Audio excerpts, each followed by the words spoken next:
اگلے دن نا جی مغرب کے وقت میں عثمان بھائی کے پاس آیا تو ان کے پاس ایک بھائی کا فون آیا تو وہ کہنے لگے کہ جی وہ علی بھائی جو ہے نا وہ انہوں نے جو مصنف ابن ابی شیبہ سے روایت بتائی تھی نا تو میں نے جا کے لائبریری میں دیکھی ہے، واقعی مل گئی ہے، اور وہ جو ایک حاکم کی روایت تھی نا وہ مجھے نہیں مل رہی تھی، وہ بھی مل گئی۔ اچھا، انہوں نے سپیکر آن کیا تھا، میں گفتگو سن رہا، میں سمجھے یہ کوئی مفتی ہے، تو کہتا ہے میں لائبریری میں گیا تو میں نے ایک چیز نوٹ کی تو وہ سارا کچھ، میں نے عثمان بھائی کو اشارہ کیا، میں نے کیسے پوچھے کون ہے، تو سر وہ کہتا ہے میں پیکو کا کام کرتا ہوں، جدو کڑھائی کرنے والے، ریڑیاں لانے والے کالج کے اسٹوڈنٹ مفتیوں کے گاٹے فٹ ہوں گے تو سر پھر وہ تو چیخیں گے نا کہ ہم نے اجماع کرنا ہے اس کے خلاف، نہ تہاڈے خلاف تہاڈی عوام نے اجماع کرنا ہے انشاءاللہ، اور کر لیا ہے اجماع، تو آپ کے خلاف ہوا ہے۔ اچھا، تو میں نے پھر عثمان بھائی کو اشارہ کیا، اس سے پوچھو بھی تمہیں حاکم کا نام تمہارے مطلب بڑے بڑے علماء نے نہیں سنا ہوا، مصنف ابن ابی شیبہ صرف انہوں نے کہیں پڑھا ہی ہوگا کہ دیکھی نہیں ہے، یہ کتابیں تو عوام الناس کے سامنے تو کتب ستہ ہی آتی ہیں۔ وہ کہنے لگا جی میرے ایک جو بندی مفتی دوست ہیں ان کی لائبریری ہے تو میں ادھر جاتا ہوں، میں ایک ایک چیز کاؤنٹر ویریفائی کرتا ہوں اور چیک کرتا ہوں، نشان لگاتا ہوں، میں اس مفتی کو بتاتا ہوں۔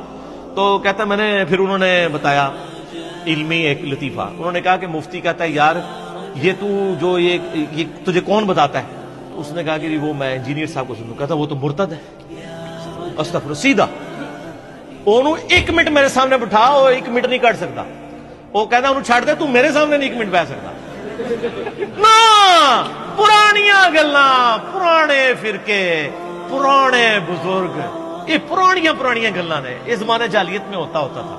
اب تو پیکو والے، ریڈیو والے، کالج کے اسٹوڈنٹ، موچی، کتابیں بیچنے والے، ٹھیک ہے جی، اور مٹیریل بیچنے والے، وہ اب جناب علماء کو فٹ ہوئے میں۔ تو اس نے کہا یہ دیکھ لے حدیثیں لکھی ہوئی ہیں نا 5B میں جو لکھی ہیں کربلا کے اوپر، یہ نکل رہی ہیں کہ نہیں؟ وہ کہتا نہیں علی مرتد ہے۔ اس نے کہا اچھا علی تو مرتد ہے، اور علی نے جن سے حدیثیں نقل کی ہیں وہ تو اس سے بڑے مرتد ہیں۔ آئے ہائے ہائے، پھکی یہ پھکی ساری اتنے نہیں، یہ سب پوری دنیا کی پھکی اپنے اپنے سٹائل ہی پھیل رہی ہے۔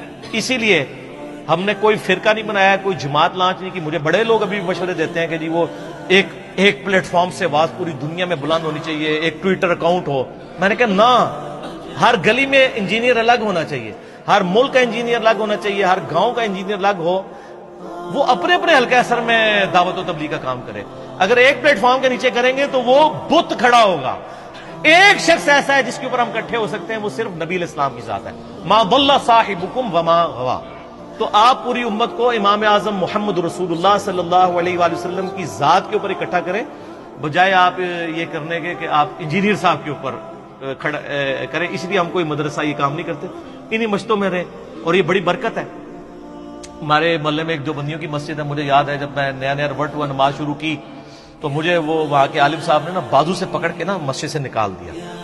یعنی پہلے تو میری عادت تھی، میں تحدیث نعمت کے طور پر بتا رہا ہوں، میں فجر سے اشراق تک مسجد میں اعتکاف کرتا تھا۔ اب تو کرتے کرتے یعنی معاملات بڑے سکڑ گئے، کیونکہ اس سے زیادہ امپورٹنٹ کام شروع ہو گیا تو مشکل ہو گیا میرے لیے۔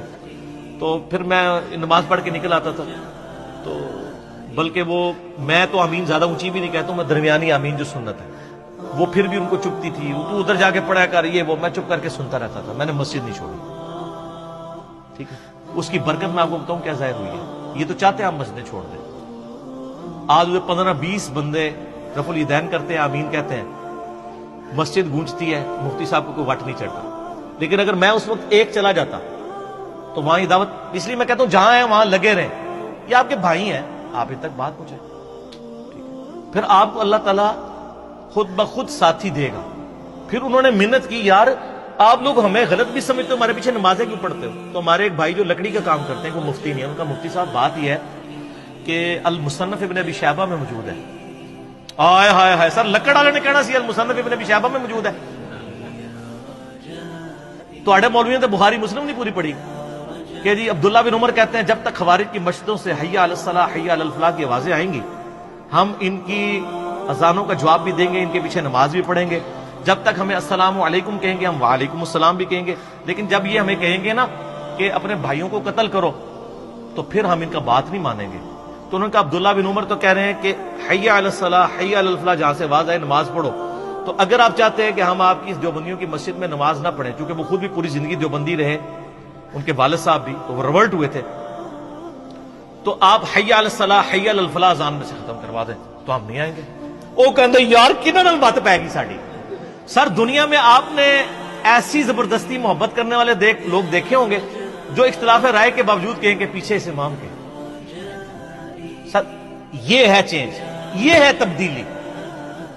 ٹھیک ہے، سنن کبری البیہقی میں، مصنف ابن ابی شیبہ میں، سنن کبری البیہقی میں، مصنف ابن ابی شیبہ میں مولا علی ولی ہے خوارج کے بارے میں. تو یہ دیکھ لیں، یہ بتا رہے ہیں. ایک مفتی نہیں ہے لیکن سارے علم کسی کی میراث تو نہیں ہے نا، کاؤنٹر ویریفائی کریں گے تو پھر لوگ، پھر حضرت عمر بھی پیدا ہو جاتے ہیں. میں بتاؤں ہر جگہ.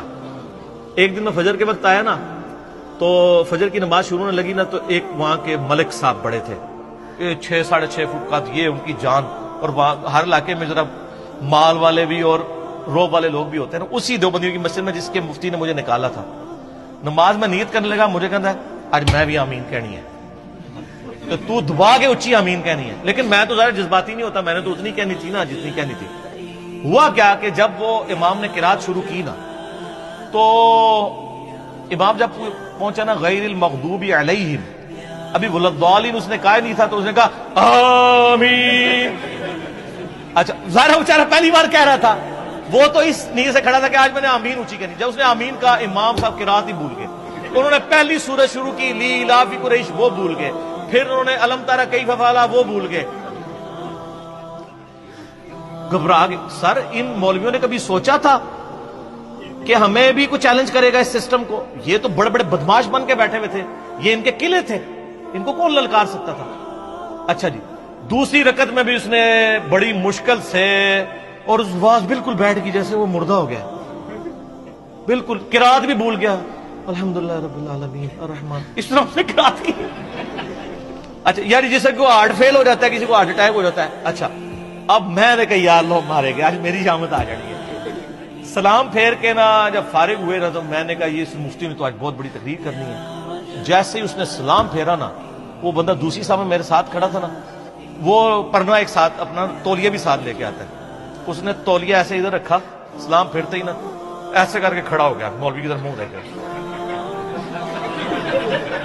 بس ایڈی کو جناب علمی کتابی تے مجاہد ملت ہوندے نے.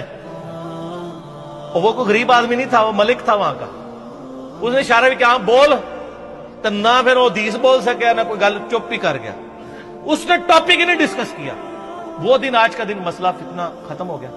ایک دوسرے بھائی تھے، وہ بھی دیوبندی سے ریورٹ ہوئے، ان کو بڑا تنگ کرتے تھے، تو وہ تقریریں پوری اس کے اوپر کرے. اور اس کی آپ حوصلہ دیکھیں سر، یہ حوصلہ ہم نے لوگوں کو دیا نا کہ ممبر پہ، ہم تو پتہ ہے نا تقریر بھی ہو رہی ہو تو 2 نفل پڑھتے ہیں. بخاری مسلم میں آیا کہ آپ نے، وہ تقریر اس کے خلاف ہو رہی ہوتی تھی، وہ سیدھا پہلی صف میں کھڑے ہو کے نا اللہ اکبر، تقریر اس کے خلاف ہو رہی ہے، سلام پھر کوئی غصہ نہیں، کوئی کچھ نہیں. تو بعد میں وہ مولانا صاحب کو اس نے کہا حضرت صاحب آپ ہمارے لیے بہت قابل احترام ہے، ہم نے آپ سے قرآن بچپن میں پڑھا ہوا ہے، ہم آپ کی بڑی عزت کرتے ہیں، آپ جتنا مرضی کریں گے ہم آپ کے ساتھ کوئی غصہ نہیں کریں گے. البتہ ہم ایک ایپلیکیشن تھانے میں دے دیں گے کہ عالم صاحب یہاں پہ مذہبی منافرت پھیلا رہے ہیں، پھر پولیس جانے اور ہم آپ کے ساتھ بے حرمتی والا معاملہ نہیں کریں. یہ تو اللہ کا فضل ہے، یہ رد الفساد اور ضرب عصب شروع ہوا ہے. تو جو دہشت گرد مولوی ہیں ان کے فتنوں سے ہم جیسے جو بیچارے انوسینٹ لوگ ہیں نا وہ محفوظ ہیں. ادروائز تو مصیبت کھڑی ہو جاتی ہے. اللہ سے دعا کریں کہ اللہ تعالیٰ یعنی اس ملک کو مزید یعنی استحکام کی طرف لے کے جائے، اور یہاں پہ رول آف لا ہو، جوڈیشری کی حکمرانی ہو، کوئی فوجی لیڈر، کوئی ایجنسی کا لیڈر، کوئی پولیٹیکل لیڈر عدلیہ سے اوپر نہ ہو، سب عدلیہ کو اکاؤنٹیبل ہوں، اور دلائل اور شواہد کی بنیاد کے اوپر یہ کام نہ ہو جو کچھ ساہیوال کے اندر ہوا ہے، بلکہ جو بندہ ڈیزرو کرتا ہے عدالت میں پروڈیوس کر کے عدالت سزائیں دے. رول آف لا یہ ہے، یہ انصاف کا نظام، یہ وہ نظام ہے جو اللہ نے اپنی کتابوں کے ذریعے، اپنے نبیوں کے ذریعے جو ہے وہ عوام الناس تک پہنچایا.